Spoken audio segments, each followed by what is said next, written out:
Aujourd'hui, le ministère de la Justice annonce le démantèlement du marché du dark web Alphabet.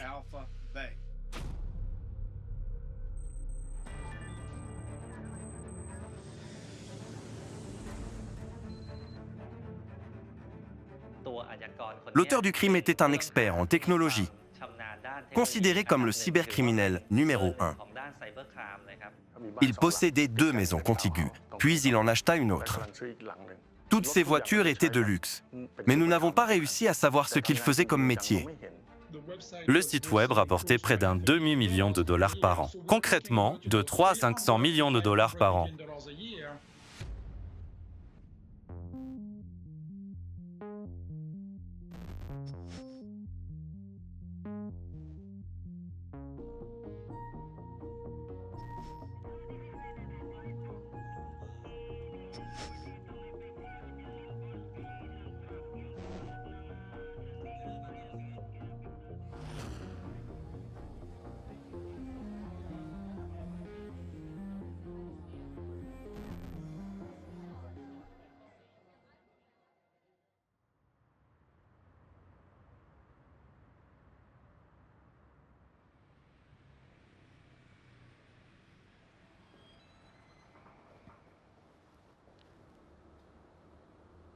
Je m'appelle Paul Craig, je suis le directeur du piratage informatique chez Vantage Sécurité.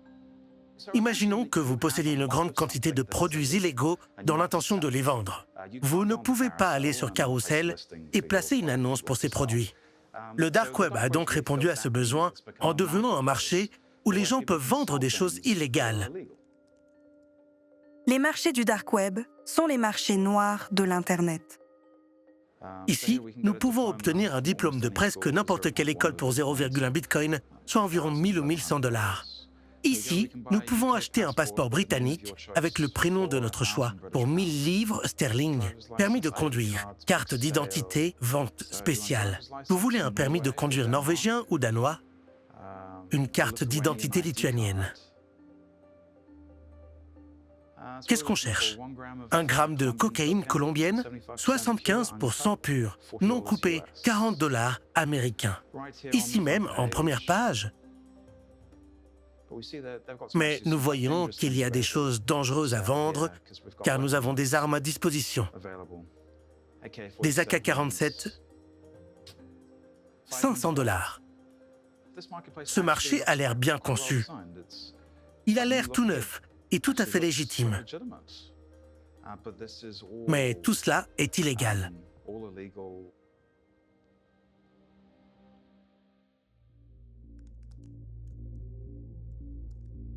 En 2014, le marché du dark web le plus infâme, Alphabet, fut lancé. Il comptait plus de 250 000 d'annonces et au moins 200 000 utilisateurs dans le monde.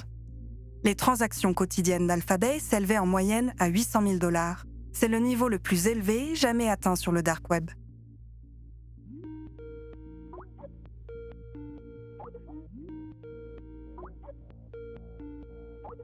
Il s'agit donc d'eBay sans les enchères ou d'Amazon Marketplace. C'est exactement la même chose dans l'esprit.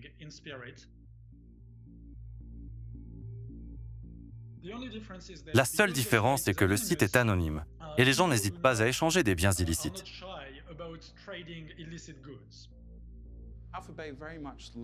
Alphabet ressemblait beaucoup à un site de commerce électronique très simple. Il n'y avait que des catégories et des listes de produits et leurs prix. En cliquant sur le lien du produit, nous pouvions voir une photo et une courte description.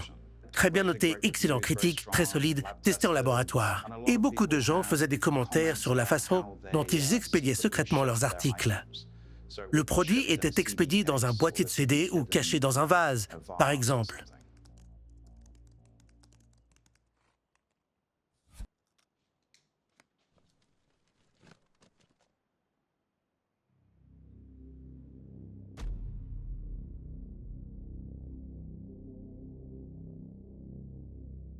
La majorité des inscriptions sur Alphabet concernaient des stupéfiants ou des drogues. Il y avait des centaines de pages d'annonces pour différentes catégories. mais aussi beaucoup de photos de stupéfiants, d'armes à feu et de choses généralement illégales. Les vendeurs d'Alphabet étaient principalement originaires des Pays-Bas, de Grande-Bretagne, d'Australie, d'Allemagne, de Chine et des États-Unis. Les marchés comme Alphabet sont intéressants en ce sens car ils transforment le trafiquant de drogue local en trafiquant mondial. Si l'on y réfléchit bien, le marché total de la drogue est énorme. Il s'agit de billions de dollars. Mais votre dealer local ne gagne pas beaucoup d'argent. Les revenus sont assez faibles parce qu'il faut avoir ces interactions face à face. La vente de drogue dans la rue comporte également des risques considérables. Ces opérations ont donc tendance à être assez limitées. Mais en les mettant en ligne, ils reprennent le modèle Amazon du commerce électronique et l'utilisent pour des produits illicites. Bien entendu, cela permet de disposer d'un plus grand nombre de clients potentiels et d'une ouverture plus importante. Vous ne traitez pas seulement avec vos 10 ou 15 clients habituels, mais avec des dizaines de milliers ou des centaines de milliers de clients potentiels dans le monde entier. Ces sites web n'ont pas beaucoup de contenu, que voici mes produits illégaux à vendre. En 2014, le montant total des transactions sur le marché du dark web a été estimé à 600 000 $ américains. Alphabet a atteint ce volume de ventes quotidiennes après seulement 1 an. Il est rapidement devenu le plus grand marché du dark web de l'histoire. La technologie permettra non seulement aux entreprises légitimes de prospérer, mais aussi aux criminels d'en tirer un meilleur retour sur l'investissement.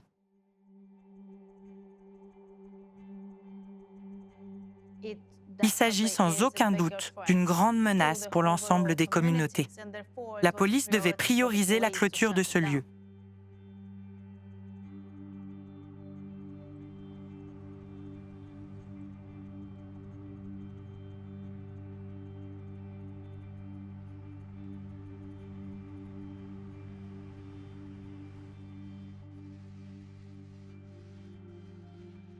Bonjour à tous.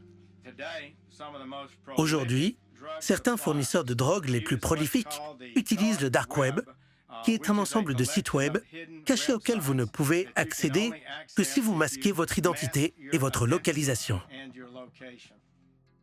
En 2017, l'opération Bayonet a été créée, une opération multinationale d'application de la loi ciblant Alphabet. Les pays participants, États-Unis, Pays-Bas, Canada, Royaume-Uni, France, Lituanie, Espagne, Hong Kong, Thaïlande, Chypre, en coopération avec Europol.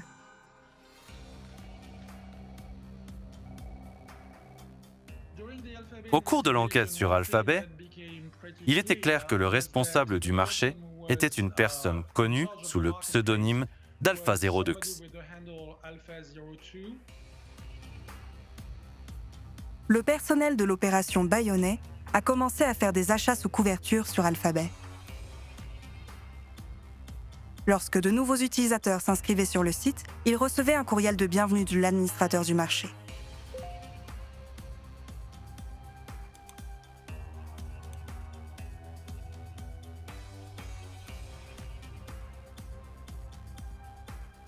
L'adresse électronique semblait appartenir à un Canadien, Alexandre Cazès, né le 19 octobre 1991.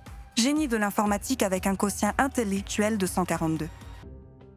L'opération Bayonet remonta l'adresse mail de l'administrateur d'Alphabet jusqu'à Alexandre Cazès. Selon le profil LinkedIn de Cazès, il a fondé une société informatique, EBX Tech, à l'âge de 17 ans.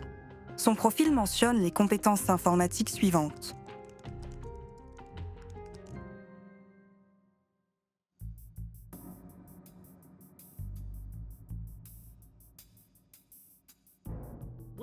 Ce qui est intéressant, c'est qu'Alexandre Cazès a commencé sa carrière en Internet en vendant des identifiants en ligne obtenus de manière illicite. Il était peut-être issu de cette mentalité de pirate informatique et il a construit son marché sur cette base. Et il était enclin à la technologie. Il aimait gérer des sites web, il aimait gérer une plateforme de commerce électronique. Il avait une entreprise et elle était prospère. C'est tout à fait dans la nature humaine. Entreprise qui réussit, et cela est quelque chose que vous aimez faire. Peut-être vous fermez les yeux sur ce qui se passe dans votre entreprise ou vous ne vous rendez pas vraiment compte de ce que vous faites. Certains créent des marchés pour des raisons idéologiques. Ils estiment que le gouvernement ne devrait pas dire aux gens ce qu'ils peuvent ou ne peuvent pas mettre dans leur corps, et ils veulent fournir une plateforme en ligne pour cela. Puis, lorsque la place de marché commence à fonctionner, ils se rendent compte que l'argent afflue. En fait, ils ont juste le plaisir d'exploiter ces marchés et c'est essentiellement ce qui les conduit à leur perte.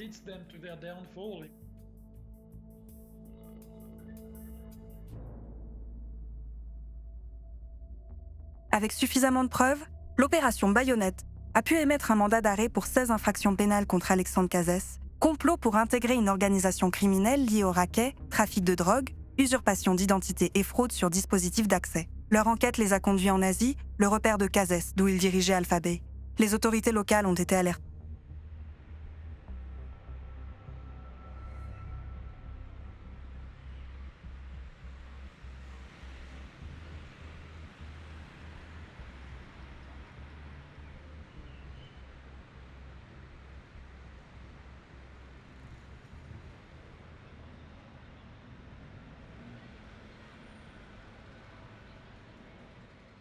Au début, lorsque nous avons entendu parler d'Alphabet, nous pensions qu'il s'agissait simplement de clôturer un site web.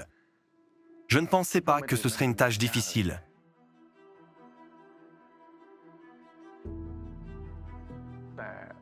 Mais mon ami américain m'a donné le contexte. « Shia Podge, tu connais Macro ?»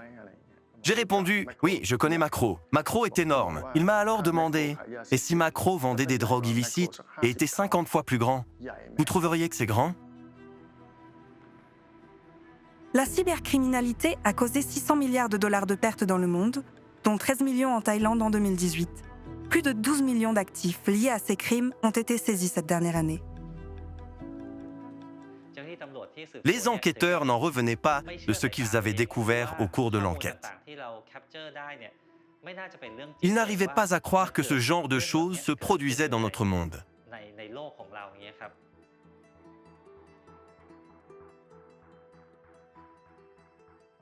Pour qu'un criminel puisse administrer un site web valant des milliards de bahts, qui a facilité des milliers de crimes sur une seule plateforme, il ne s'agit pas d'un gestionnaire ordinaire.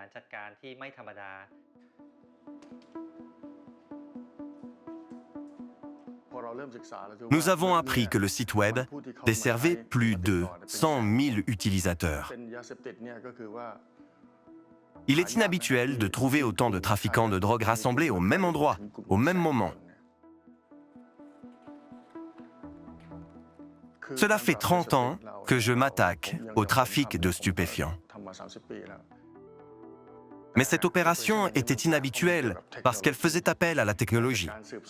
D'après l'enquête, nous pensions qu'il résidait en Thaïlande et nous avons concentré nos recherches sur ce pays, ce qui a pris plusieurs mois avant que nous ne puissions prouver qu'il se trouvait ici.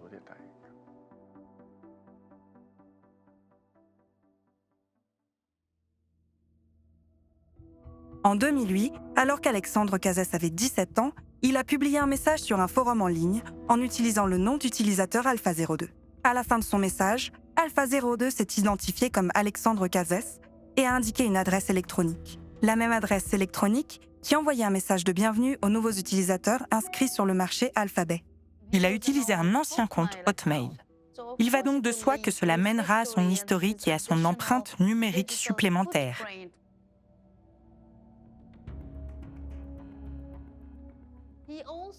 Il a également utilisé d'autres pseudonymes sur différentes plateformes, les mêmes sur le dark web que sur le web normal et le web visible. Lorsqu'on gère une telle place de marché, il existe aussi un risque que certaines de vos actions passées finissent par vous hanter un jour. Bien avant qu'il ne songe à gérer Alphabet, nous parlons d'un événement survenu près de 10 ans avant son arrestation. Certains de ces éléments ont été utilisés pour relier différentes personnalités en ligne entre elles. Il est très important de s'en souvenir. Tout ce qui est sur Internet reste sur Internet pour toujours. Donc, si vous utilisez une identité quelque part un jour, elle est là et peut éclater n'importe quand avec vos informations. Rien de ce que vous y avez mis n'est complètement effacé. Ce que nous savons est qu'il s'appelait Alexandre Cazès, un Canadien qui vivait ici avec un numéro de passeport. Nous avons ensuite approfondi nos recherches et découvert qu'il avait une épouse thaïlandaise.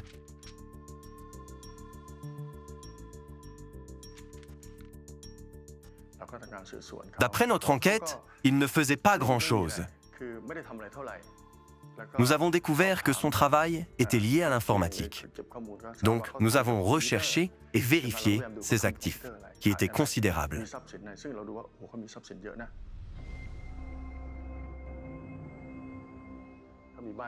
Il possédait 2 maisons adjacentes, puis il en a acheté une autre d'une valeur de plusieurs centaines de millions de bahts qu'il était en train de décorer. Il louait également une autre maison, en plus de celle qu'il possédait. Nous avons découvert qu'il possédait une Lamborghini Aventador, le modèle le plus cher, d'une valeur d'environ 959 000 $ américains. Il possédait également une Porsche, une Mini Cooper et une moto BMW. Ce sont tous des véhicules de luxe.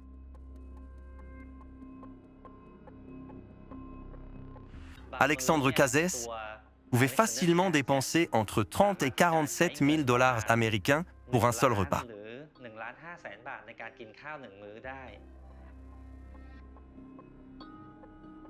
Il était capable de dépenser de l'argent pour n'importe quoi. Il vivait très luxueusement.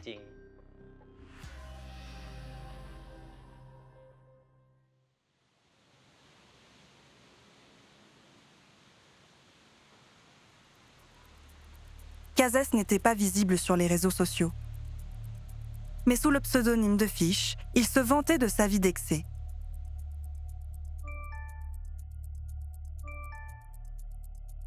En fait, je connaissais ce type. Pas personnellement, mais via un groupe de discussion en ligne à Bangkok où l'on parle de fêtes, de conseils de vie, de voyages et de filles.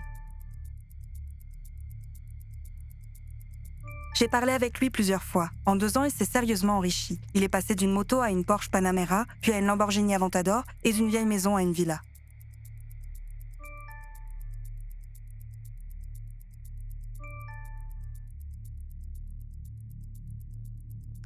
Son explication. L'investissement et l'échange de Bitcoin.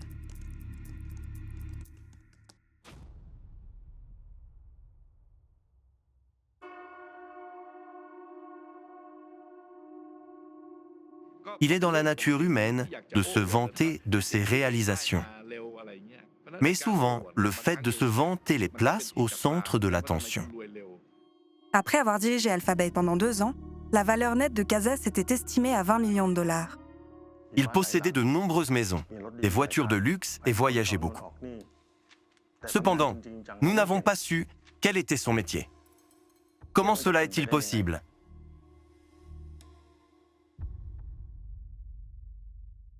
Cazès avait une raison de faire de la Thaïlande sa cachette.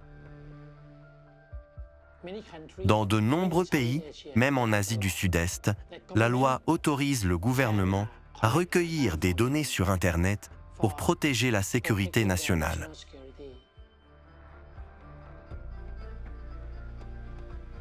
Ce que l'on appelle l'interception légale. Acte autorisant les autorités à accéder à des communications privées, comme les appels téléphoniques et les courriels. C'est le cas dans de nombreux pays d'Europe, de nombreux pays bien développés, Singapour, à 100%. Mais en Thaïlande, nous ne disposons pas d'une telle loi. Et de nombreux pirates informatiques dans le monde savent que la loi thaïlandaise ne permet pas au gouvernement d'intercepter ou de recueillir des informations sur Internet. Pour eux, c'est le paradis. En 2014, la base de données de Sony Pictures Entertainment a été piratée par un groupe appelé Guardians of Peace. Des informations du personnel, des conversations par courriel et des films inédits ont été divulgués en ligne. Les pirates ont été localisés à Bangkok, en Thaïlande. Le piratage de Sony Pictures est une affaire de classe mondiale. La Thaïlande est à l'origine des adresses IP qui ont attaqué Sony Pictures. Nous avons découvert que nous avions été piratés par des hackers étrangers. Toutes les adresses IP de l'attaquant provenaient d'une université et d'un hôtel de Bangkok. Ils ont compromis le serveur et ils ont utilisé ce serveur informatique pour pirater Sony Pictures. Nous avons plusieurs cas, pas seulement Sony Pictures. Nous avons été associés au piratage de systèmes d'autres gouvernements en Asie, en Europe et aux États-Unis. Des pirates informatiques étrangers se rendent en Thaïlande, compromettent et piratent le serveur. C'est ce que l'on appelle l'attribution de l'attaque. Cela va bientôt changer. Une nouvelle loi sur la cybersécurité a été promulguée en mars 2019. Elle donne aux agences cybernétiques de l'État un accès étendu aux données des internautes. Les activistes l'ont qualifiée de loi martiale numérique.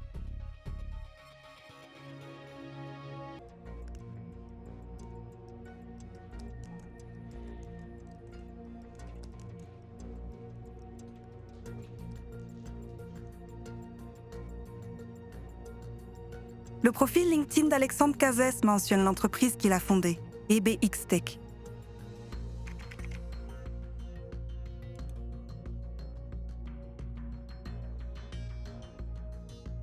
Cette société est inactive depuis janvier 2015, peu après le lancement d'Alphabet. Les forces de l'ordre pensaient qu'EBX Tech était une façade pour ses activités illégales.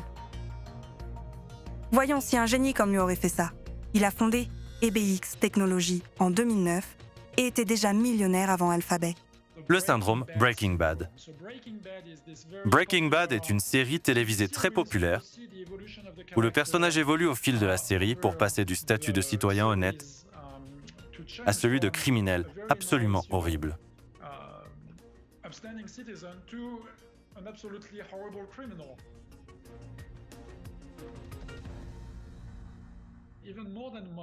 Plus encore que l'argent, il y a l'excitation de faire ce métier et de réaliser à quel point vous êtes puissant.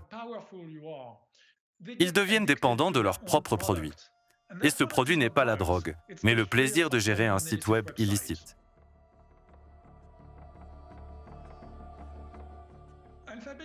Alphabet est un marché anonyme en ligne qui fonctionne de manière anonyme sur Internet.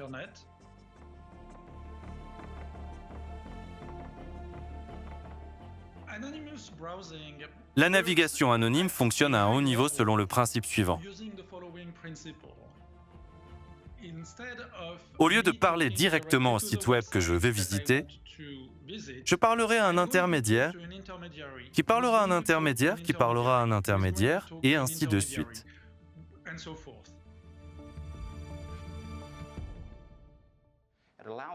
Cela permet à des personnes de vendre des produits ou des services illégaux sans craindre d'être saisies ou identifiées.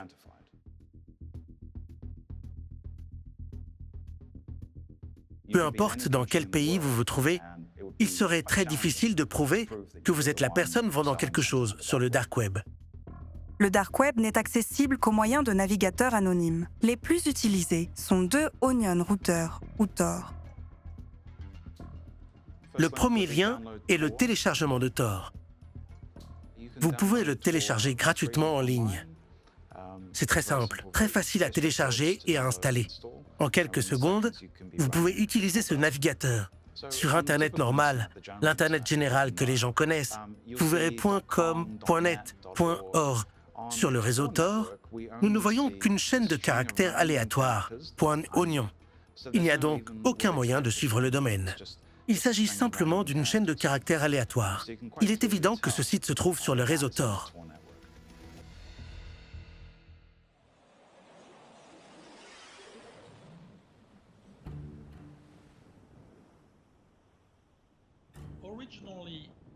À l'origine, Tor était un produit dérivé du Bureau de recherche de la Marine, destiné à fournir un mécanisme permettant aux agents secrets et aux espions de communiquer anonymement avec le gouvernement américain. Avec le temps, les cas d'utilisation se sont multipliés. Les journalistes en sont un bon exemple. Les journalistes effectuant des recherches sur un sujet dans un pays qui pourrait être considéré comme politiquement sensible. Nous devons pouvoir faire des choses qui pourraient être censurées par leur gouvernement.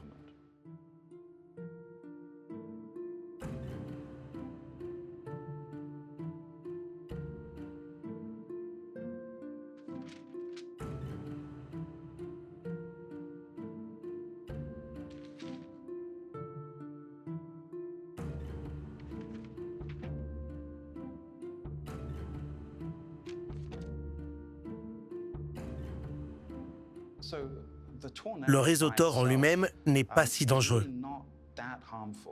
Vous pouvez partager des informations, il peut être non réglementé et non contrôlé. Mais il n'y a aucun moyen d'acheter des produits ou des services directement de Tor. Mais si l'on ajoute les crypto-monnaies, qui offrent le même niveau d'anonymat et de confidentialité, soudain une véritable tempête est créée. Vous pouvez donc coter des produits et recevoir de l'argent pour ces produits, tout de manière anonyme.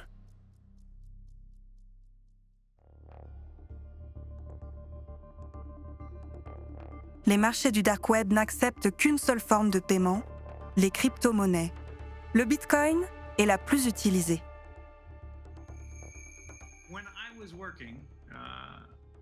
Lorsque je travaillais sur le projet le plus important de ma vie, en 2013, j'essayais de comprendre comment je pouvais transmettre ces archives aux journalistes, comment ils pouvaient voir les choses en toute sécurité et sans contrôle. La question est de savoir si j'ai besoin d'un serveur d'infrastructure qui m'appartienne. La réponse est peut-être affirmative. Comment puis-je payer pour cela de manière anonyme alors ? Peut-être que quelqu'un comme moi a utilisé Bitcoin pour quelque chose comme cela. Il s'agit de 0,4 Bitcoin pour un passeport néerlandais. Au cours actuel du Bitcoin, cela reviendrait à environ 4 500 €, ce qui fait environ 10 000 pour un Bitcoin. Oui, nous acceptons toutes les crypto-monnaies. Les crypto-monnaies sont définitivement le choix de paiement. Voici donc mon portefeuille Bitcoin.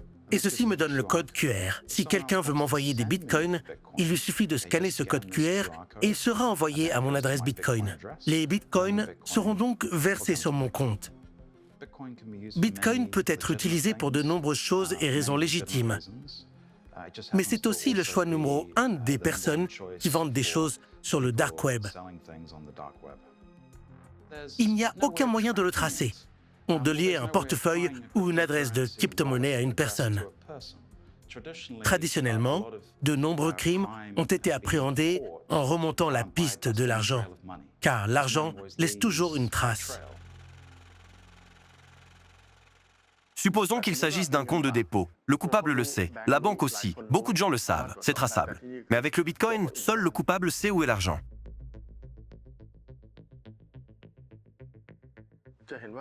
Les transactions sur le site web étaient virtuelles, pas physiques. Les drogues échangées ou les données se trouvaient dans le nuage. Vous pouvez donc envoyer des millions de dollars à quelqu'un à l'autre bout du monde et recevoir des biens en retour sans que personne ne le voie ou ne le sache. La croissance des crypto-monnaies est directement liée à celle du dark web et aux services financiers qui y sont proposés. Près du 50% des transactions en Bitcoin impliquent des activités illégales sur le dark web. Alphabet n'est pas le premier marché du dark web à s'être rendu célèbre. En 2011, un marché du dark web appelé Silk Road a été créé. C'était le premier marché du dark web à utiliser à la fois Tor et Bitcoin. La vente de drogue et d'autres produits illicites sur le web remonte pratiquement aux années 90. Qu'est-ce qui a donc changé avec Silk Road ? Ce qui différenciait Silk Road, c'est qu'il cherchait à offrir ce que j'appellerais une plateforme d'anonymat de bout en bout. Elle combine l'anonymat du réseau grâce à l'utilisation de Tor, de sorte qu'un observateur ne peut pas savoir quelle machine se connecte à quel serveur pour effectuer ces transactions. Silk Road était autrefois le plus grand marché du dark web au monde, proposant jusqu'à 14 000 listes de produits illicites. Il a changé le profil du commerce électronique sur le dark web et a servi de modèle à d'autres marchés du dark web. Silk Road a été démantelé par le FBI au bout de 2 ans. Son créateur américain a été condamné à prison à vie sans possibilité de liberté conditionnelle. Nous nous sommes peut-être dit que la police avait montré qu'elle pouvait arrêter ces personnes et qu'il serait donc stupide de se lancer dans ce type d'activité, car nous pourrions nous faire saisir. Mais c'est exactement le contraire qui s'est produit. Les gens étaient convaincus qu'il y avait une demande de la part des clients et qu'il y avait une idée commerciale viable. Je pense que ce qui décrit le mieux la cybercriminalité, c'est l'offre et la demande.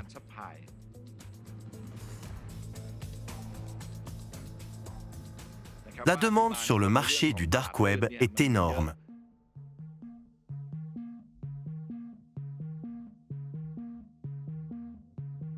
En 2015, Alphabay a été lancé. Il est devenu 10 fois plus important que Silk Road en 2 ans.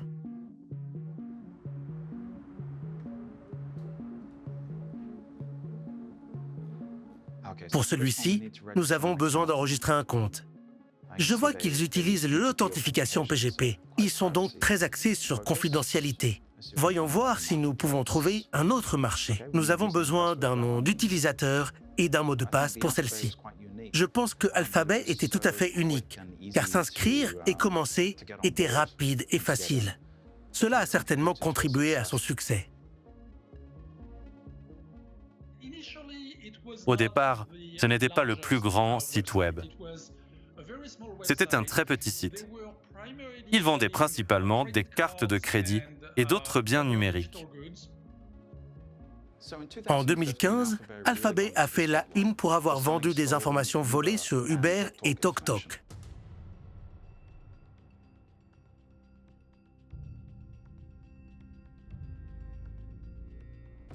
Il s'agit d'un excellent exemple de vente en ligne d'un produit illégal, des données en ce cas.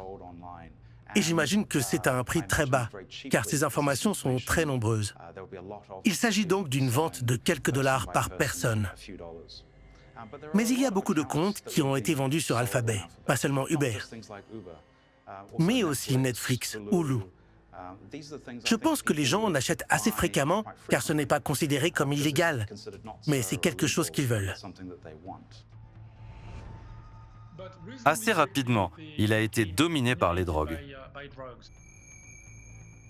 Le premier vendeur sur Alphabay était probablement Alpha 02 qui vendait des numéros de cartes de crédit auxquels il avait accès. Progressivement, les affaires prenaient de l'ampleur, d'autres vendeurs se rejoignaient et il n'a pas dit non lorsque les gens ont commencé à vendre de la drogue. Alphabay prélevait une commission de 2 à 4% sur toutes les transactions, en gagnant environ 32 000 $ par jour. De 2015 à 2017, le site a gagné l'équivalent de plus d'1 milliard de dollars en crypto-monnaie. Il est très intéressant de se demander combien de personnes il faut pour gérer un marché sur le dark web. Et la réponse est généralement peu nombreuse.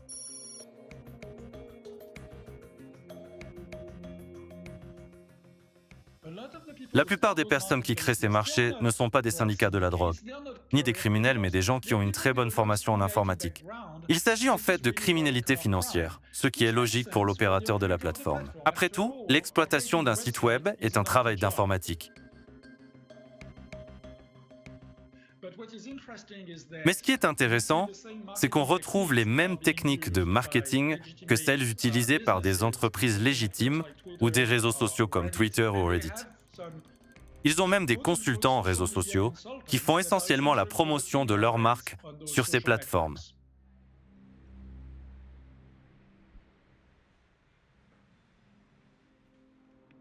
La plupart des cybercriminels ont entre 18 et 25 ans. Ils peuvent donc être enclins à s'engager dans des activités illégales. Et ils n'ont pas peur de la loi. Beaucoup d'entre eux ne craignent rien et font preuve d'imprudence dans leurs expérimentations.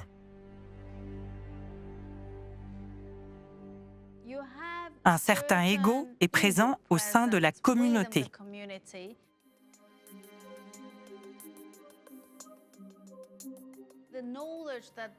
Le fait que le grand public ne comprenne pas bien la cybersécurité incite certains pirates informatiques à penser qu'ils ont presque des super-pouvoirs et qu'ils sont si doués que personne ne les trouvera.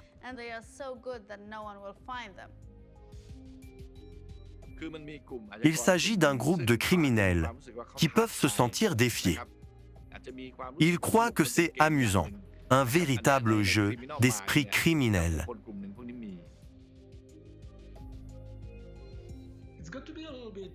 Il faut que ce soit exaltant pour ces personnes, quelque chose qui procure un frisson, une sensation d'euphorie, pour ainsi dire.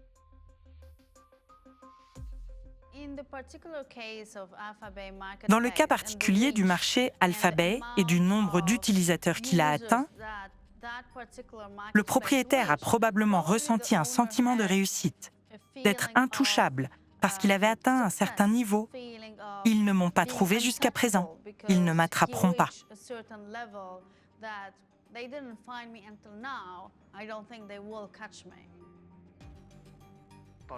Au début, il ne s'attendait pas à ce que nous en sachions autant. Il était très intelligent. Il pensait que personne ne l'attraperait jamais, car il avait de nombreuses couches de sécurité. Des centaines de personnes ont travaillé sur cette affaire, pendant des mois, pour faire tomber une seule personne.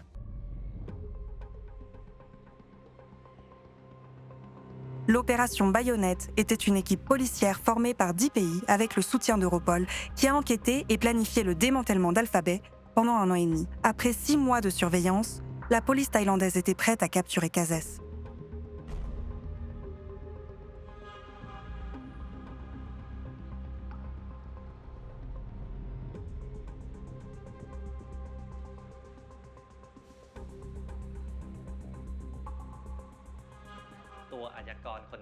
L'auteur du crime était un expert en technologie, considéré comme le cybercriminel numéro 1.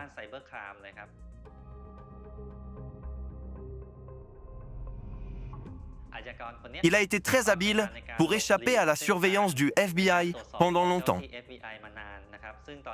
jusqu'à ce que nous le trouvions en commentant son crime en Thaïlande.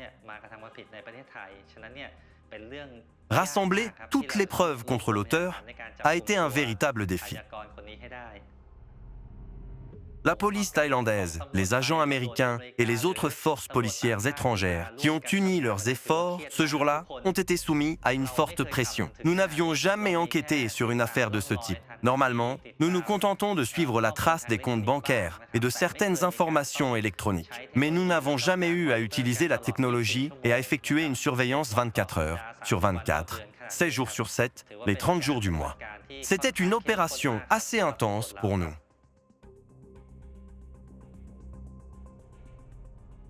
Comment avons-nous pu y parvenir?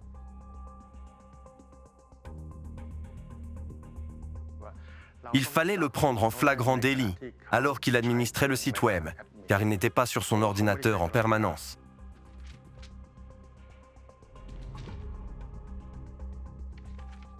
Le fait de voir l'ordinateur portable de quelqu'un connecté au marché montre cette intention, que vous êtes en fait la personne qui administre ce marché.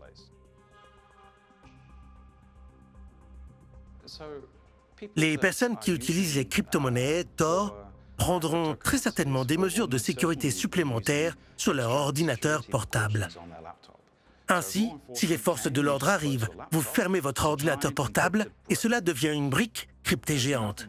Il n'y a rien de plus étanche que d'être connecté en tant qu'administrateur à un marché illégal. Vous êtes clairement impliqué.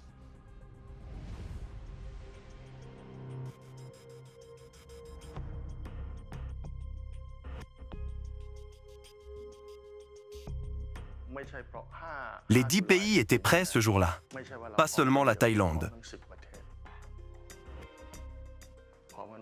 Nous étions la première étape de l'opération. Nous craignions que, si nous échouions, tous les autres échoueraient également. Notre rôle était crucial. Nous avons dû adapter notre plan à la seconde près. À quel moment allions-nous faire intervenir les forces? Et par quel côté devions-nous arriver? Et une fois qu'il sortira, qui l'arrêtera? Tout devait être sous contrôle avant que nous ne le mettions en détention. La police a orchestré un accident de voiture devant la maison de Casès. Lorsqu'il est sorti pour vérifier ses voitures, ils l'ont rapidement arrêté.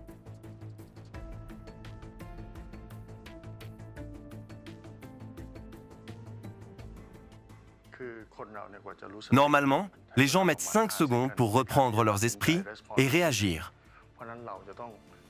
Nous devions donc exécuter notre plan dans un laps de temps limité. S'il avait compris que nous venions pour lui, il aurait éteint son ordinateur et son téléphone. Tout devait être fait en 9 secondes. Nous devions procéder à l'arrestation et confisquer tous les appareils électroniques afin de nous assurer qu'ils ne pourraient pas se connecter à Alphabet via d'autres connexions.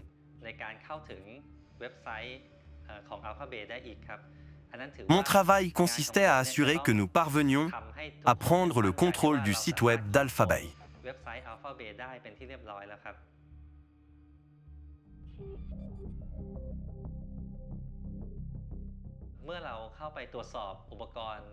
Lorsque nous avons commencé à inspecter les appareils électroniques, comme l'ordinateur portable, nous avons découvert qu'Alexandre Casès avait caché le mot de passe clé, menant à ce qu'il appelait le portefeuille du site Alphabet.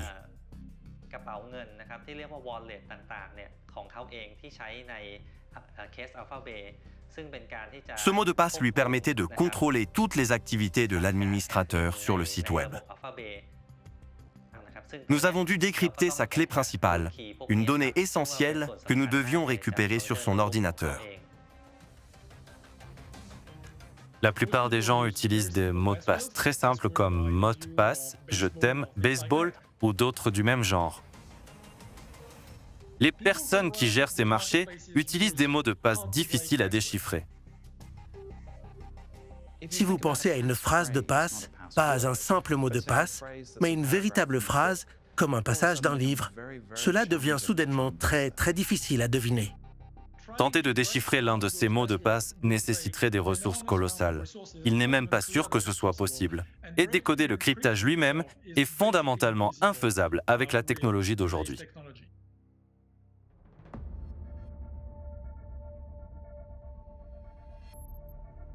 Le jour où nous l'avons trouvé, l'unité de lutte contre la cybercriminalité l'avait pris en flagrant délit. Il exploitait le site web en tant qu'administrateur. Nous étions convaincus, avec toutes les preuves en main, que nous avions arrêté la bonne personne. Alexandre Casès a été placé sous la garde de la police thaïlandaise. Il devait être extradé vers les États-Unis pour y être inculpé de 16 infractions pénales. Mais l'opération Baïonnette a été tenue à l'écart des médias. Pour les personnes extérieures, Alphabet avait tout simplement disparu.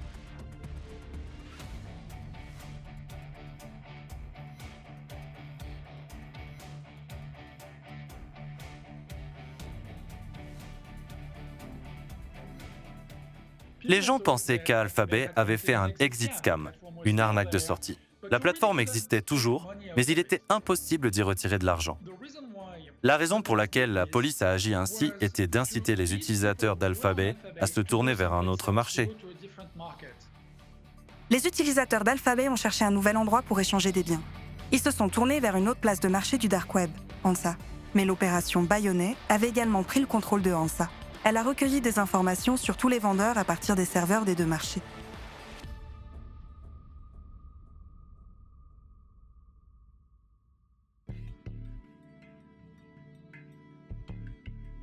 Il s'agit d'une opération historique. Alphabet était environ 10 fois plus grand que Silk Road. Il s'agit de plusieurs serveurs de différents pays, de centaines de millions de dollars en crypto-monnaie et d'un trafic de drogue sur le darknet qui s'étendait à toute la planète.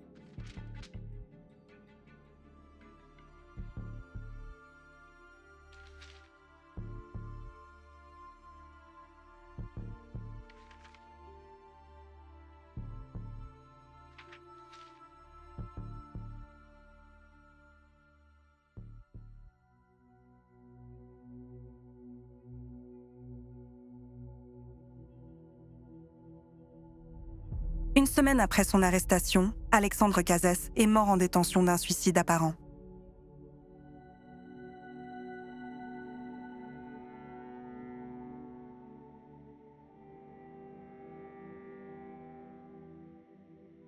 Cela fait 2 ans qu'Alphabet a été clôturé. Une trentaine de marchés continuent de vendre de la drogue et des produits illicites sur le dark web.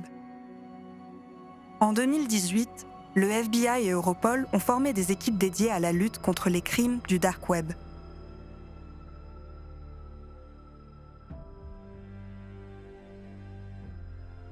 La nouvelle loi thaïlandaise sur la cybersécurité permet au gouvernement d'accéder aux données et aux équipements informatiques. Elle autorise la surveillance du trafic Internet et l'accès à des données privées, y compris les communications, sans ordonnance du tribunal.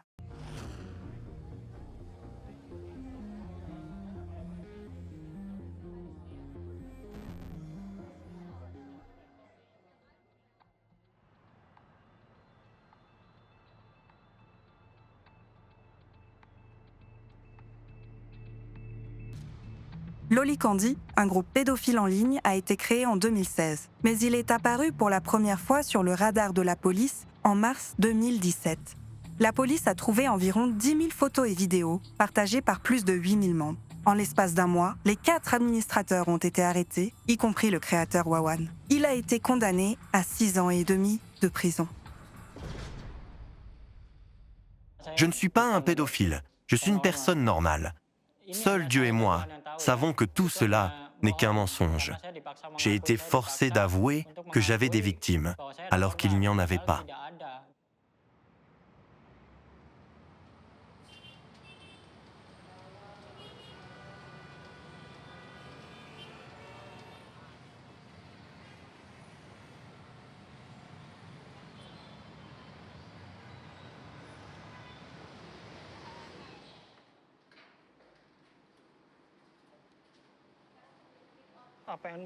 Ce qu'ils ont fait est très contraire à l'éthique et à la morale, car ils ont partagé des photos de jeunes enfants dans le groupe, y compris des vidéos et des photos pornographiques.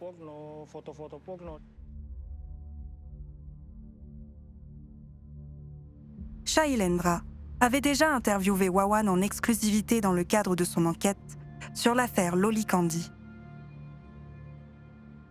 Lorsqu'ils n'avaient rien à publier, ils partageaient des photos provenant d'autres groupes. Wawan a expliqué qu'il avait rejoint des groupes internationaux et en avait repris des photos pour les publier sur le groupe Facebook de Lolicandi.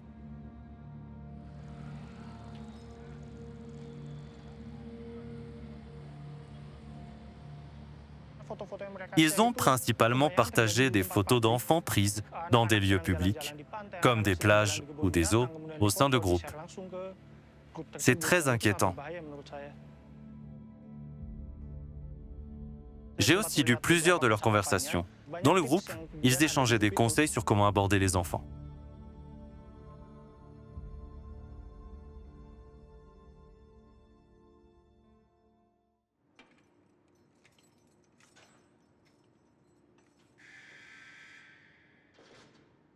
J'ai commencé à utiliser l'Internet à l'âge de 8 ans. J'étais autodidacte. J'ai appris tout seul.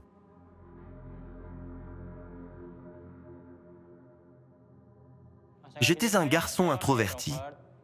Je préférais jouer avec mes gadgets plutôt que de rencontrer des gens. Quand j'étais enfant, j'adorais aller au cybercafé. J'aimais tellement cela que je marchais pendant 1 heure pour m'y rendre. J'y allais si souvent que je suis devenu moi-même opérateur de cybercafé. Je vivais là-bas.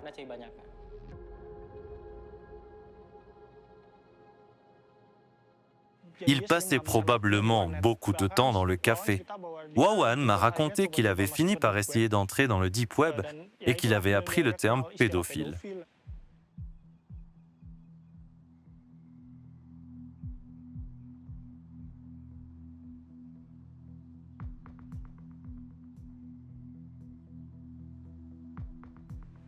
Il a été adopté et élevé par sa tante. Mais à cause de problèmes financiers, il n'a pas pu terminer l'école primaire.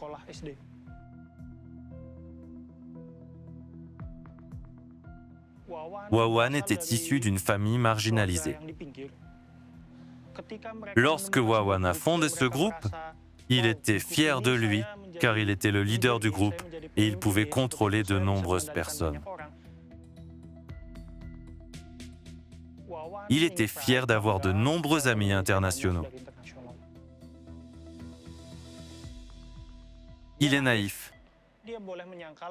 Il peut nier tout lien avec des abus et affirmer qu'il n'est pas pédophile, mais il a partagé des photos en sachant qu'elles montraient des enfants, y compris dans des vidéos explicites. Il a choisi d'ignorer cela, probablement pour pouvoir se vanter d'être l'administrateur du groupe.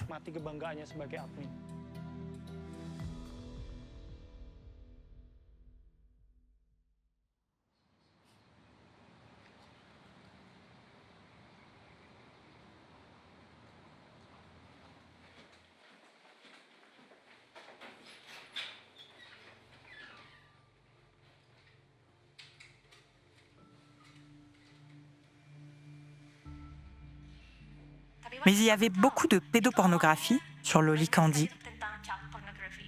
Pourquoi avez-vous continué? Je n'ai pas fait. Permettez-moi d'être franc, la question n'est pas de savoir si j'ai continué ou non. J'étais rarement actif.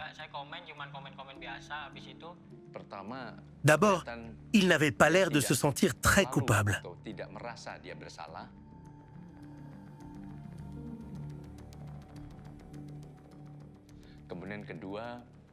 Après, il s'est senti victime.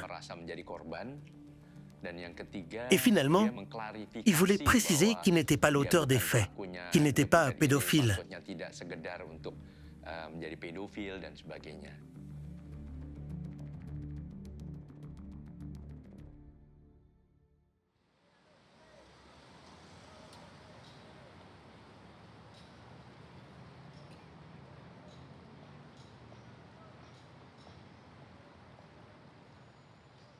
Depuis 2017, nous effectuons des cyberpatrouilles.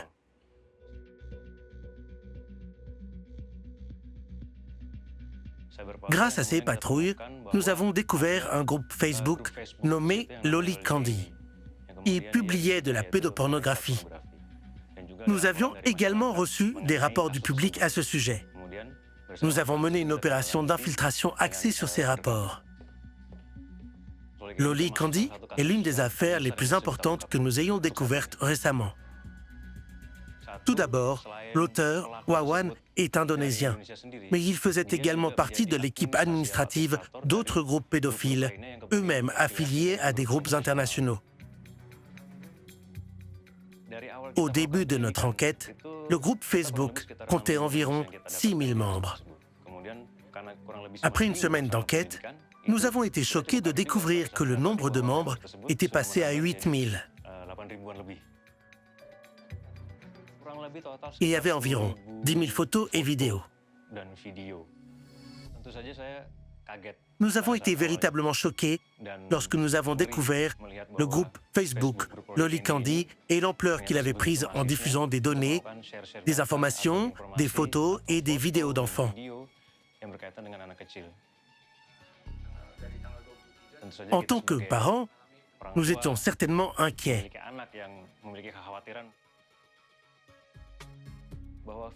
Facebook n'était pas leur seul moyen de communication.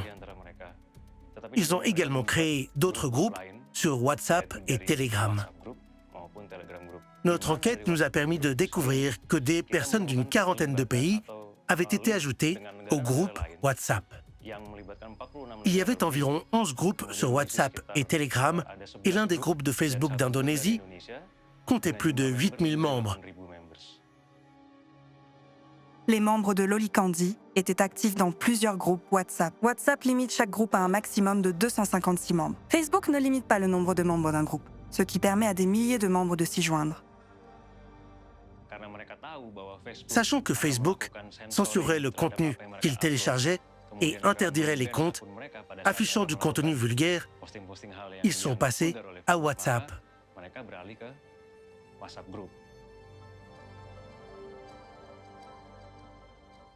Par rapport à Facebook, le contenu du groupe WhatsApp était plus vulgaire. Ils n'hésitaient pas à partager des photos et des vidéos réelles. Combien pour voir plus d'elle? 2 $. Ok, transféré.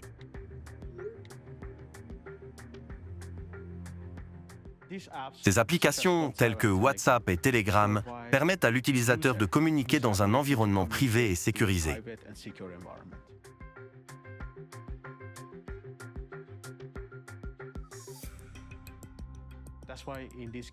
Dans ce cas, ils peuvent créer des groupes de discussion qui sont cryptés de bout en bout et partager facilement les informations dans un environnement privé et sécurisé.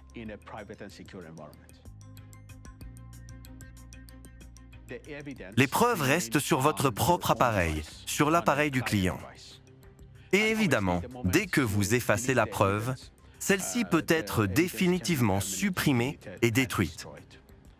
Il n'y a aucun moyen de les récupérer. Nous ne conservons pas les données, sauf en cas de demande valable, avant que l'utilisateur ne les supprime. Nous signalons tous les cas apparents d'exploitation d'enfants.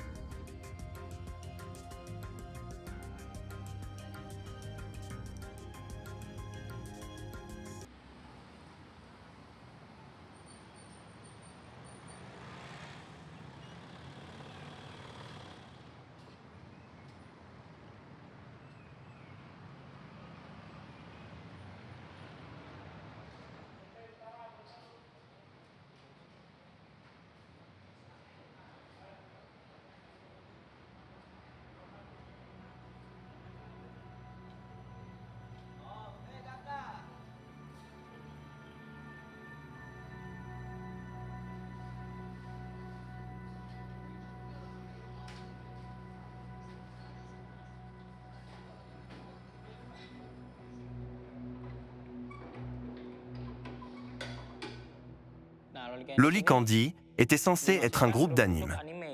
Nous discutions des spoilers de jeux, d'animes et des émissions qui passaient à la télévision à ce moment-là.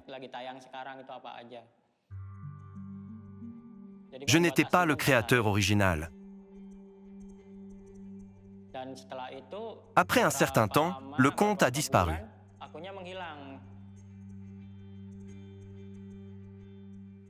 Les anciens membres m'ont demandé de créer un nouveau groupe. Wawan, âgé de 25 ans, a recruté en ligne ses amis Didi, 22 ans, ainsi que Tidé et Sia, tous deux âgés de 17 ans, pour être co-administrateurs du nouveau groupe. Sia et Tidé étaient mineurs. Wawan était connu comme le cerveau et l'administrateur principal. Sia était son assistante, une femme, et contrôlait les activités des membres. Tidé et Didi étaient des membres et des administrateurs du groupe qui téléchargeaient régulièrement des vidéos et des photos. Ils ne se sont jamais rencontrés dans la vie réelle.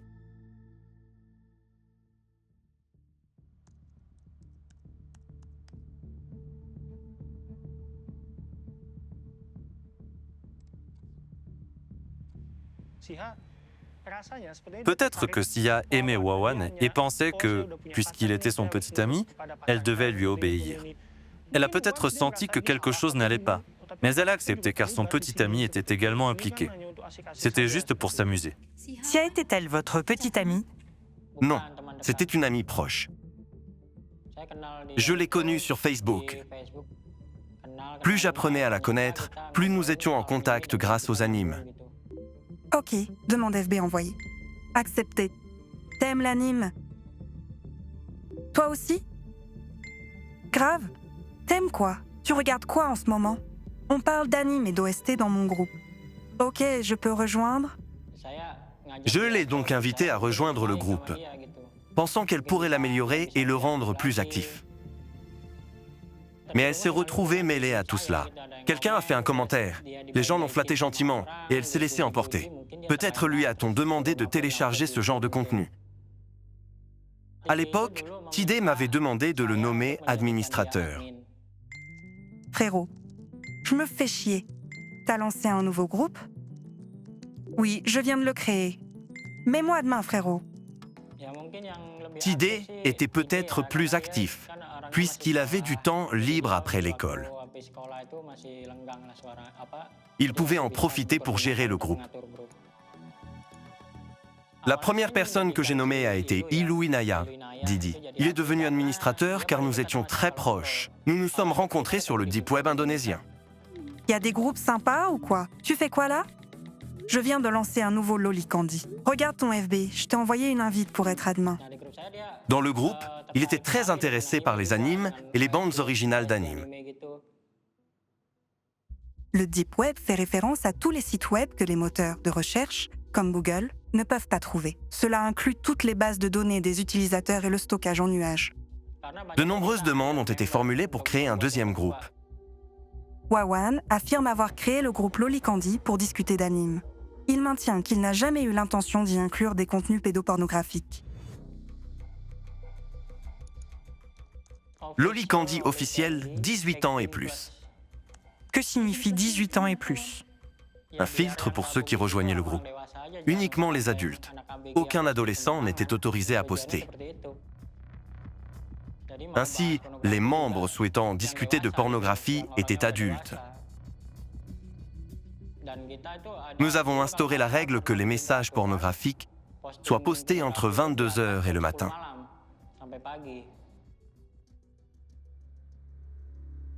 L'article 4, paragraphe 1 de la loi indonésienne contre la pornographie interdit la production et la distribution de matériel pédopornographique. Malgré cela, les données Interpol et de la police nationale montrent que 25 000 cas d'activité pédopornographique ont lieu chaque jour en Indonésie.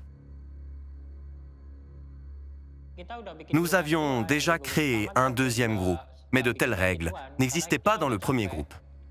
Nous étions déjà fatigués de traiter avec tels membres. Nous ne pouvions pas l'éviter. Ils téléchargeaient des photos d'enfants nus avec des parties floues, des vidéos pornographiques, des javets, des vidéos pédopornographiques aussi. Nous n'autorisons pas les contenus qui exploitent sexuellement les enfants ou les mettent en danger. Ne publiez aucun contenu à caractère sexuel impliquant des mineurs, ni de mineurs présentés dans un contexte sexuel ou fétichiste. Mon portable a été endommagé.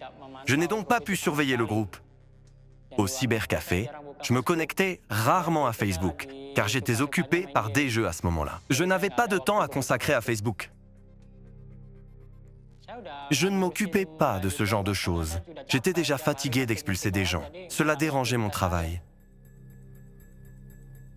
Je travaillais la nuit. Je me reposais la journée.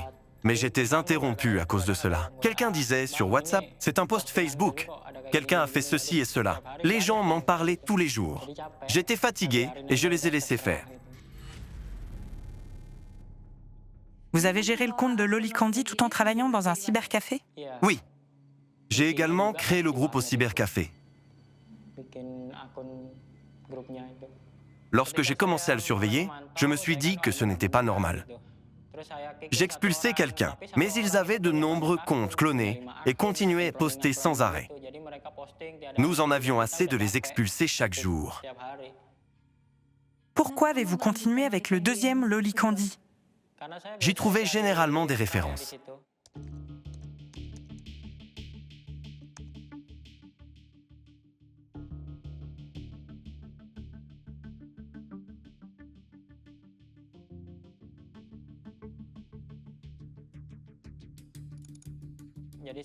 J'ai donc créé des liens de jeu, mais j'ai utilisé ADS, la publicité AdFly, et cela m'a rapporté de l'argent. Les membres de Lolicandi s'échangeaient de la pédopornographie à l'aide de liens raccourcis. Lorsqu'ils cliquaient sur ces liens, les membres étaient redirigés vers une publicité. Ils étaient payés au clic.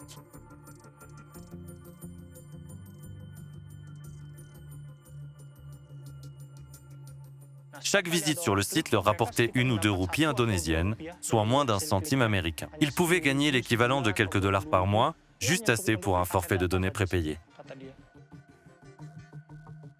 Un autre administrateur partageait des photos et vidéos contre une recharge mobile, l'équivalent de 2 ou 3 dollars à peine.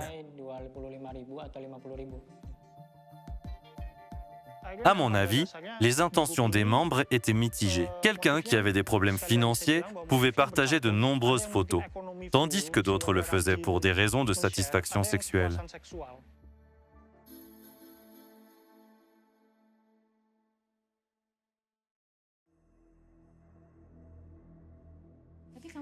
Êtes-vous intéressé par les enfants? Non, pas du tout. J'étais curieux, mais je ne m'y intéressais pas vraiment.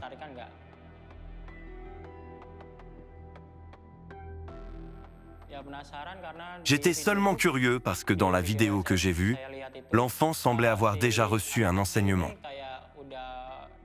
Elle n'avait pas peur. Les enfants sont innocents. Si quelqu'un leur demande de faire quelque chose, ils ont généralement peur. Mais j'avais vu le contraire. J'ai lu que 6 enfants ont été vos victimes.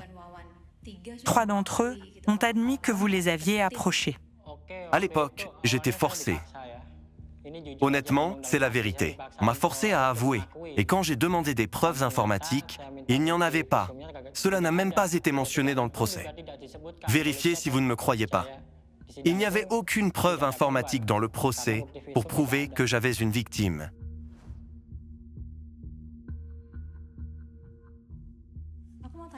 C'est l'un de vos messages. C'était l'un de mes comptes dupliqués. Beaucoup ont prétendu être moi. Mon compte original n'utilisait pas de vraies photos. Je n'utilisais que l'icône de mon ancien jeu.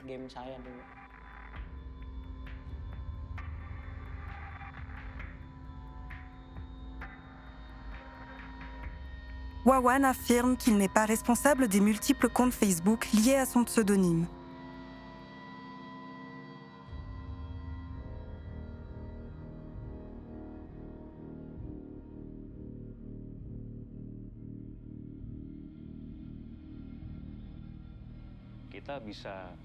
Nos preuves démontrent clairement le contraire.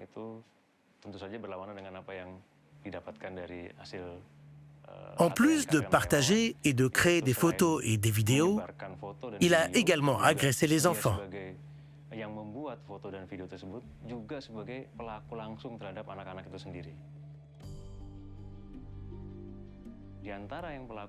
Notamment sa voisine et sa nièce. Il a attiré les enfants pour qu'ils jouent avec lui avant de les tripoter et de les pénétrer sexuellement.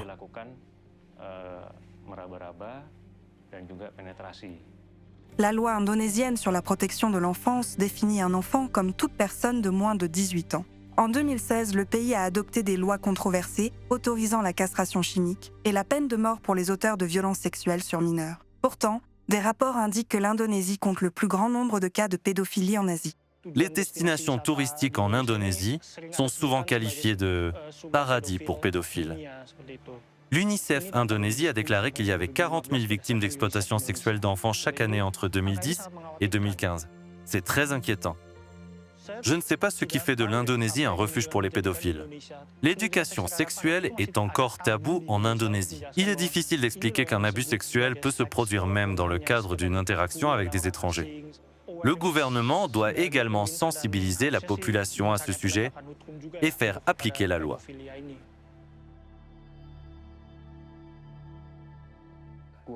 Nous ne sommes pas assez vigilants.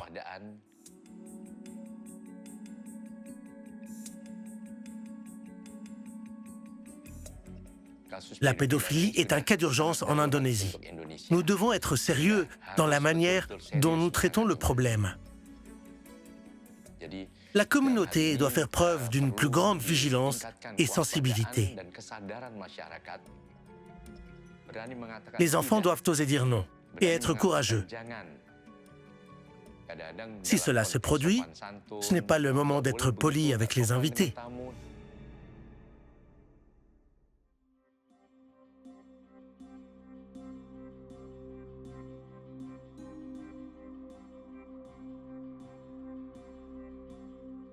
Lorsque vous les rencontrez, ils sont généralement très agréables et très éloquents.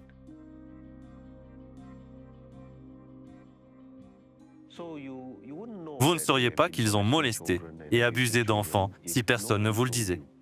C'est exactement le genre de qualités qui font qu'un enfant s'attache à une telle personne, parce qu'il ne semble pas du tout menaçant. C'est le mode de fonctionnement. En étant si amical, chaleureux, accessible et digne de confiance, les parents confient leurs enfants à ces individus qui profitent alors d'eux. Il y a donc une certaine personnalité, une certaine présentation que ces individus ont développée et qui a fonctionné à leur avantage. Tout cela fait partie d'un processus de conditionnement, où la personne entre en contact avec vous dans le but de vous exploiter entièrement. Les membres parlaient de devenir des enseignants de maternelle pour obtenir des victimes plus facilement. Lorsque les enfants ont fini de faire de l'exercice, par exemple, ils pourraient prendre plaisir à sentir leur sueur. En fait, ils s'exhibent en disant des choses comme « j'ai réussi à obtenir une photo de mon voisin » ou « j'ai partagé une photo de mon neveu ou de ma nièce ». Et il s'agit bien de leur propre famille. Ils ont même utilisé la violence et l'ont enregistrée pour la partager entre eux. Nous pensons parfois que les pédophiles sont uniquement des hommes. En réalité, les femmes peuvent également être pédophiles. Elles peuvent prendre plaisir en ayant des relations sexuelles avec de jeunes garçons. Il n'y a pas que des jeunes filles. Les jeunes garçons peuvent être victimes aussi.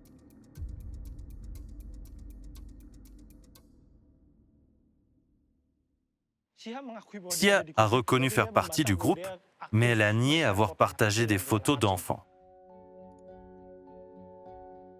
Elle a déclaré ne pas être attirée par les jeunes enfants, mais plutôt par Wawan. La pédophilie peut être due à des facteurs génétiques, mais il existe aussi des facteurs environnementaux. Un facteur génétique est un élément qui affecte le développement psychosexuel. Cela rend une personne plus attirée par les enfants et les ciblant ainsi. Les facteurs environnementaux peuvent être par exemple une ancienne victime qui se transforme en agresseur et qui est poussée à se venger, ou la pression exercée par ses pairs et son entourage. Parfois, en cas d'exploitation ou de violence sexuelle, les auteurs sont traités, mais les victimes sont oubliées.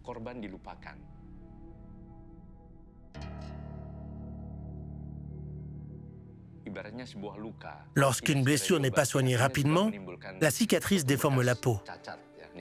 Une déformation sur le plan psychologique peut devenir quelque chose de complexe plus tard. Et cela peut les transformer en agresseurs dans le futur. Cela inclut Wawan, qui a dit la même chose.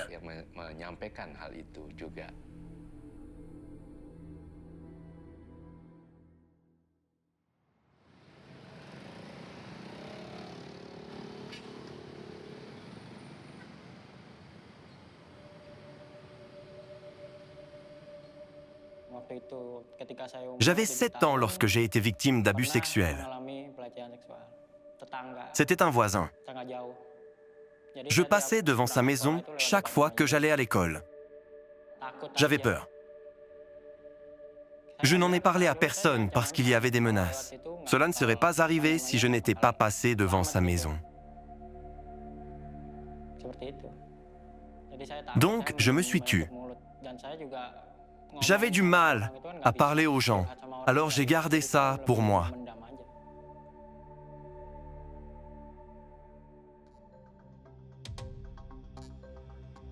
L'Indonésie compte parmi les pays ayant le plus grand nombre d'utilisateurs d'Internet au monde. WhatsApp et Facebook figurent parmi les 3 principales plateformes de réseaux sociaux. L'Indonésie se classe au 4e rang mondial pour le nombre d'utilisateurs de Facebook.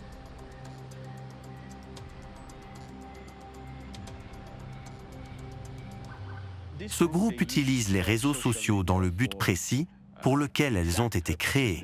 Ils ont besoin de se communiquer avec les gens. Ils utilisent la même stratégie. Ils créent un profil, puis des groupes et invitent d'autres personnes partageant les mêmes idées à les rejoindre et à partager des informations. De nombreux outils sont facilement accessibles et disponibles publiquement.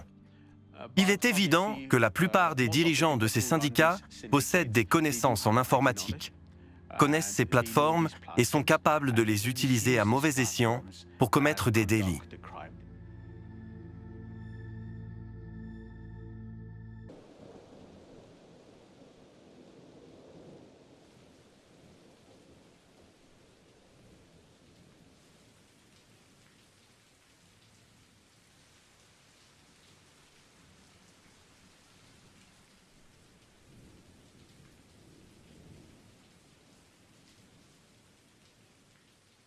Ne saviez-vous pas que la pédopornographie est un crime? Au début, je ne le savais pas. Je pensais qu'il s'agissait d'un nouveau type de pornographie. Je n'en ai entendu parler que pour la première fois à l'époque.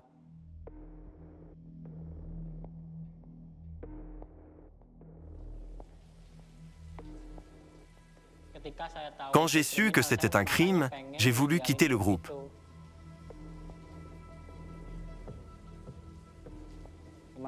Au moment où j'allais partir, j'ai été arrêté.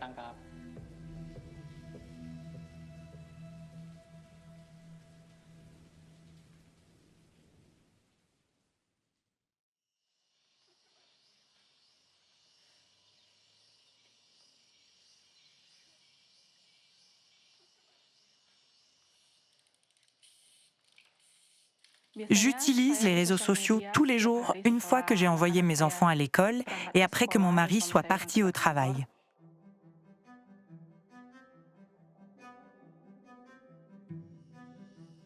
Rhys Rona est membre du groupe Facebook Fun Fun Saint-Ilicious, composé d'autres mères au foyer pour échanger des histoires et des conseils.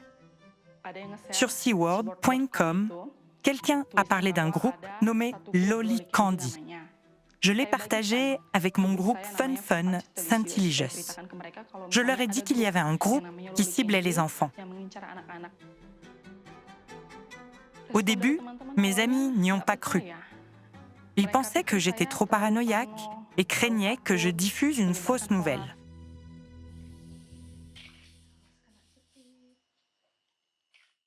Il y a beaucoup de fausses nouvelles en Indonésie.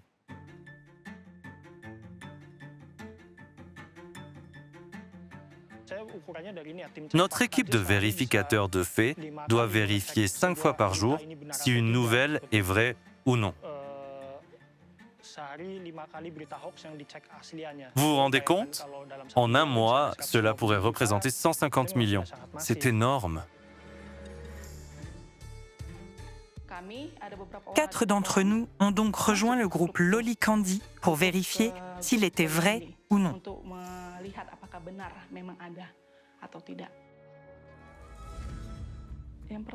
J'ai été choquée la première fois que j'ai vu le groupe, car il comptait des milliers de membres. Il y avait des photos d'enfants nus.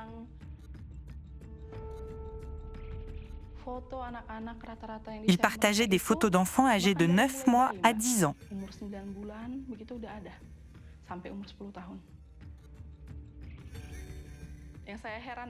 Ce qui était choquant, c'est qu'ils visaient enfants au-delà de leur quartier. Ils prenaient également des photos sur les comptes des réseaux sociaux d'autres personnes et faisaient des commentaires sexuels.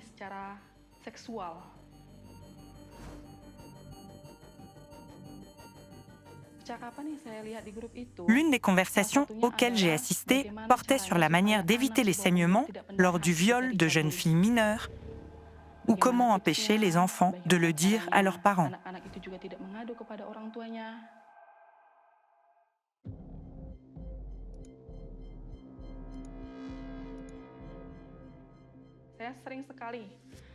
Je publiais souvent des photos de mes enfants sur mon compte, mais depuis cet incident pédophile, j'ai cessé de le faire. J'ai réglé les photos en mode privé pour que seul mon mari et les membres de ma famille puissent les voir. Nous avons recueilli des captures d'écran, des photos d'enfants, de leurs victimes.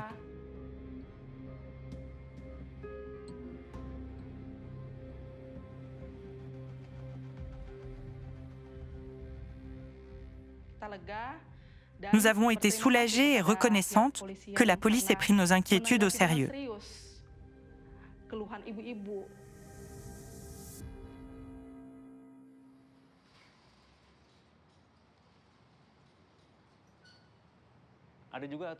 Il y avait aussi une autre règle choquante dans le groupe.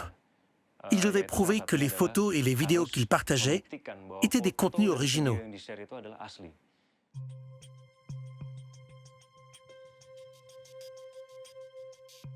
Tidé, l'un des administrateurs du groupe Lolly Candy, avait prouvé qu'en partageant des photos et des vidéos originales, vous pourriez obtenir une réponse massive de la part des membres et devenir un membre populaire du groupe. La participation au groupe n'implique pas seulement le partage de contenu, mais aussi des interactions, du troc et de la communication pour montrer que l'on est actif.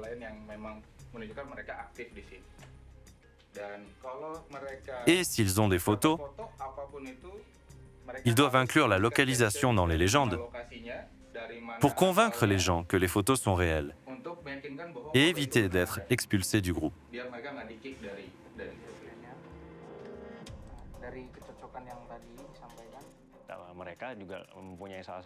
Les membres devaient toujours prouver que les vidéos ou les photos qu'ils partageaient étaient originales en écrivant le jour, la date ou le nom de la personne à qui ils voulaient les envoyer.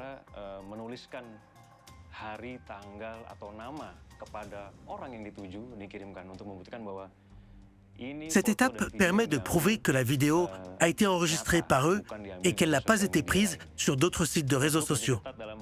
Facebook est très strict en ce qui concerne le filtrage des messages. À cause de cela, ils ont utilisé certains codes. Par exemple, le terme CP, child porn. Il s'agit d'une dissimulation afin que le terme vulgaire ne soit pas révélé. Mais il y a toujours des interactions sexuelles. Ils l'interdisent car elles seront automatiquement interdites par Facebook. L'autre principe est de censurer le contenu très vulgaire, comme masquer les tétons ou parties intimes avec une couleur ou des émoticônes.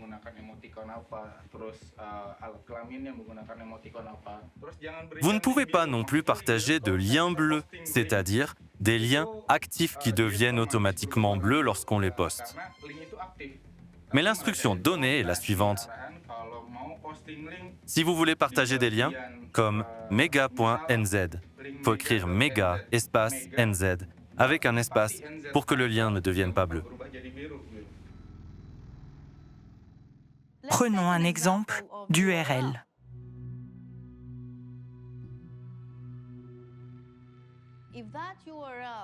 Si cette URL contient un mot-clé, le logiciel le signalera. Toutefois, si l'URL est raccourcie, le mot-clé n'est plus présent et le logiciel en question ne pourrait pas le détecter. Actuellement, le moteur de recherche et les informations qu'il indexe ne représentent que 5% de l'ensemble de l'Internet. Il reste donc ce que nous appelons le Deep Web et le Dark Web. Le Dark Web est une partie cachée de l'Internet.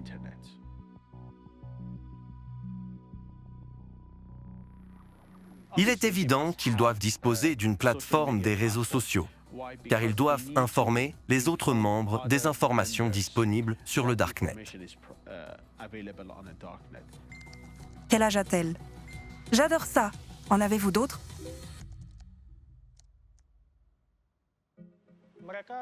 Ils stockent les photos ou les vidéos non censurées sur des sites spéciaux.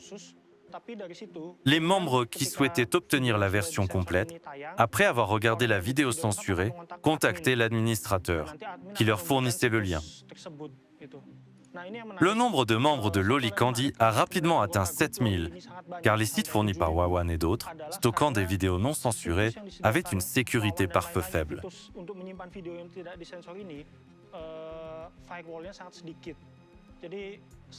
Il n'est pas nécessaire de cliquer à plusieurs reprises sur le serveur pour accéder au domaine et arriver sur le site principal.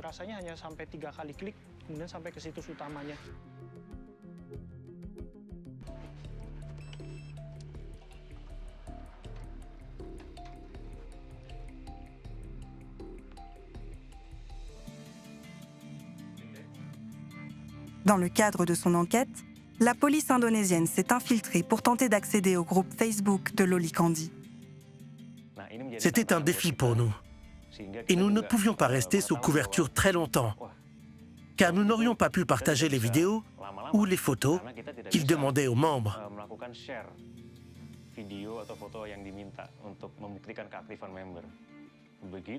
Alors, pendant que les 4 administrateurs nous approuvaient en tant que membres, nous avons préparé des excuses pour gagner du temps tout en cherchant des informations sur les auteurs.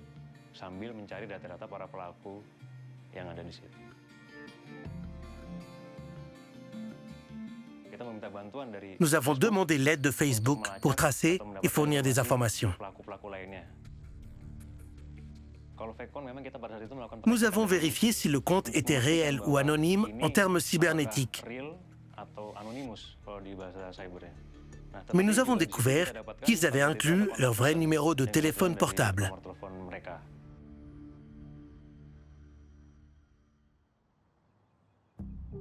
L'inclusion des vrais numéros de téléphone portable a aidé la police à identifier les vrais comptes. À partir de là, ils ont pu localiser les suspects et réussir un indice. Wawan avait posté la photo d'un enfant de 5 ans sur le groupe Facebook Lolicandi. Wawan a pris des photos de son voisin. Il a photographié un enfant et a partagé la photo dans le groupe. Cela a permis à la police de le localiser grâce à la moto visible sur la photo avec son numéro de plaque lisible. Nous avons décidé de nous diviser en 4 groupes pour les arrêter ensemble. C'était un défi.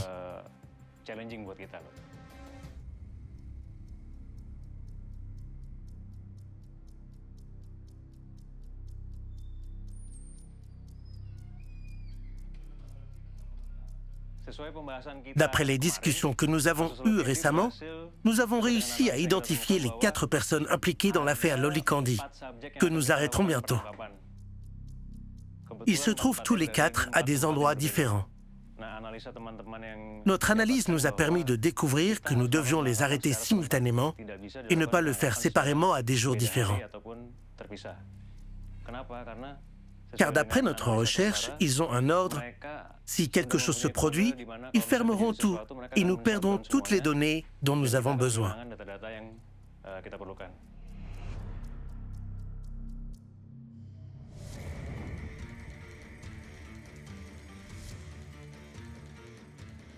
À l'époque, nous avions trouvé un voisin qui nous avait dit que Wawan pourrait se trouver dans une certaine maison. Nous avons alors revu la photo de Wawan sur Facebook et nous nous sommes aperçus qu'il y avait un bâtiment qui correspondait à celui de la photo. Cette photo nous a prouvé qu'elle avait été prise depuis la maison de Wawan.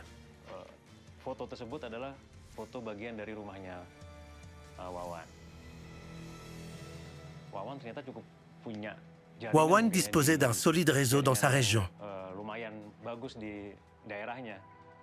Il a été prévenu que quelqu'un le recherchait. Il a donc mis à jour son statut en indiquant cela. Il a posté « Si tu es vraiment mon ami, sois franc. Pas besoin de me chercher ?»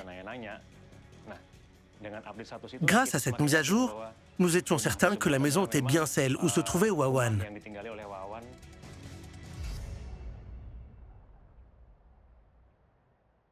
Les réseaux sociaux sont une fois de plus tombés entre des mains irresponsables. Un groupe sur Facebook a invité ses membres à partager des contenus pornographiques. La police a arrêté 2 pédophiles et 2 auteurs pour avoir distribué les vidéos. L'un d'entre eux est une jeune fille de 17 ans. Ce site a été créé en septembre 2016. Il comptait 7449 membres. Il y avait d'autres groupes, en dehors de Facebook et WhatsApp.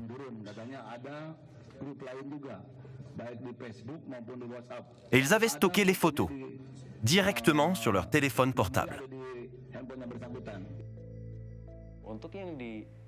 Pour les membres en dehors de l'Indonésie, nous avons contacté des organismes chargés de l'application de la loi, comme le FBI.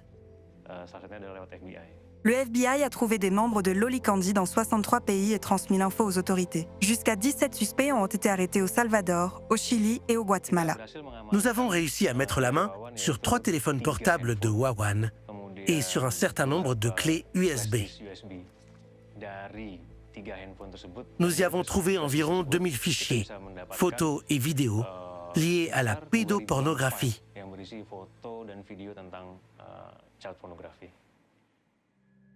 les 4 administrateurs de Lolicandi ont été condamnés pour diffusion de contenu inapproprié, en vertu de la loi sur les informations et transactions électroniques.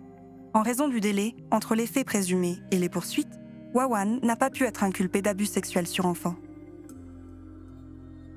Le groupe Lolicandi a été supprimé par Facebook.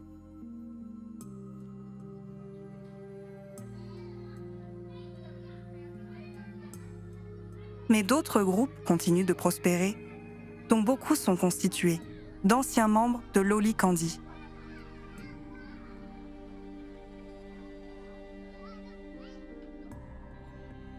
En 2018, la police indonésienne a supprimé un nouveau groupe Facebook Lolicandi.